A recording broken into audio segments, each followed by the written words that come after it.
Last week the comment section blew up over a single question, and it is the same question every backyard keeper eventually asks out loud.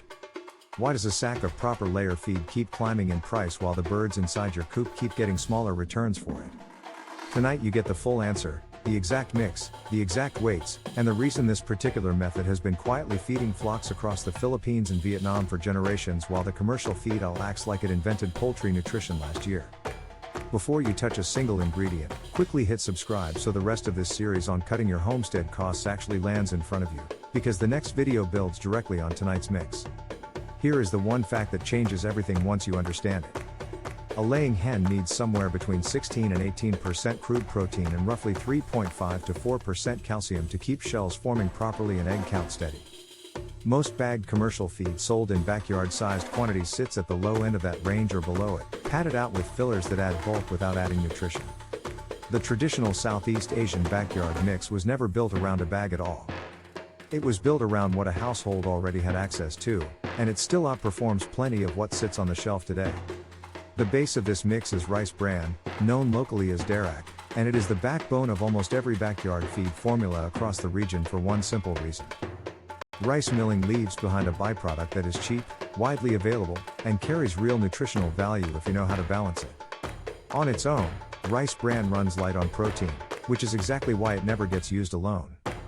Here is the full formula for a 50 kilogram batch, and every weight below stays fixed throughout this mix, so measure once and follow it the same way every time you build a new batch. 25 kilograms of rice bran, which is 50% of the total. 10 kilograms of cracked yellow corn, 20% of the total. 7.5 kilograms of copra meal, the dried coconut cake left over from coconut oil pressing, at 15%. 5 kilograms of dried fish meal or dried shrimp meal, 10% of the total, and this is where most of your protein and amino acid balance comes from. 2 kilograms of crushed oyster shell or finely ground egg shell, 4% of the total, for calcium. Half a kilogram of a poultry vitamin and mineral premix, 1% of the total, which you can find at almost any agricultural supply store in the region.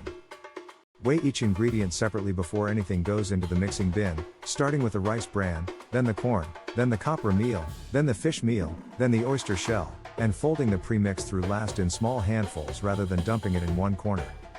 Turn the whole batch with a wide paddle or your own two hands for a full 5 minutes until you cannot scoop a handful without seeing every ingredient represented in it.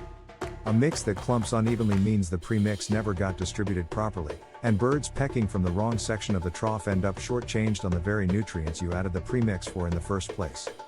Feed this at roughly 120 to 150 grams per adult layer per day, adjusted up slightly for larger breeds and down slightly for bantams, and always alongside a separate dish of oyster shell the birds can peck it freely, never mix straight into the feed itself. This is a detail almost every beginner gets wrong. Calcium folded into the daily ration gets consumed whether or not a bird's body needs it that day. Calcium offered separately gets taken only when the hen's own system calls for it, which is exactly how her body is built to regulate shell strength. Now the part that turns a good mix into a genuinely cost-cutting one. Southeast Asian backyard systems have always leaned heavily on what forages and grows around the coop rather than what gets bought and hauled in. Moringa leaves, known locally as molingai, are one of the most protein-dense greens available anywhere in the region, and a handful chopped fine into the daily feed adds vitamins and minerals the base mix does not fully cover on its own. Water spinach, kangkong, works the same way and grows fast enough in a shallow bed or even a bucket that you can keep a steady supply going through most of the year. Neither one replaces the base mix. Both stretch it further and improve what your birds are actually absorbing from it. Fermentation is the other piece worth building into your routine, and it costs nothing beyond a covered container and a few days of patience. Soak your mixed feed in clean water for 2 to 3 days at room temperature, stirring once daily, and let it develop a light, clean, faintly sour smell, similar to yogurt. Never rotten, never fuzzy, never off in any way, and if it ever turns that way the whole batch goes to compost, not to the coop. Fermented feed is easier on a bird's digestive system, and keepers who run it consistently report their flocks eating a noticeably smaller volume to reach the same level of fullness, because fermentation has already broken down part of what the hen's own gut would otherwise have to process from scratch. Season changes the balance slightly, the same way they do anywhere in the world, even in a tropical climate. During the hottest stretches of the year, when birds naturally eat less and appetite drops, Lean slightly more on the fish meal and copra meal to keep protein intake steady even as total volume consumed goes down.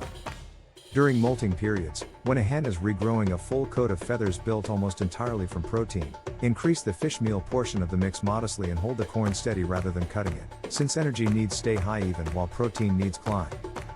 One caution worth repeating clearly. Never feed raw, unprocessed soybean to poultry if you ever substitute it into this mix, since raw soybean carries a compound that blocks proper protein digestion in birds. Toasted or properly processed soybean meal from a feed supplier has already had that dealt with, so if copra meal or fish meal is not available where you are, buy soybean meal already processed rather than attempting to prepare raw soybean at home. Store the finished mix in a bin with a tight lid, off the ground, in the driest corner of your storage area available to you, since trapped humidity in a tropical climate turns a good batch moldy far faster than it would anywhere drier. Scoop from the bottom of the bin rather than always topping from above, so nothing sits unused for weeks at the base of the container.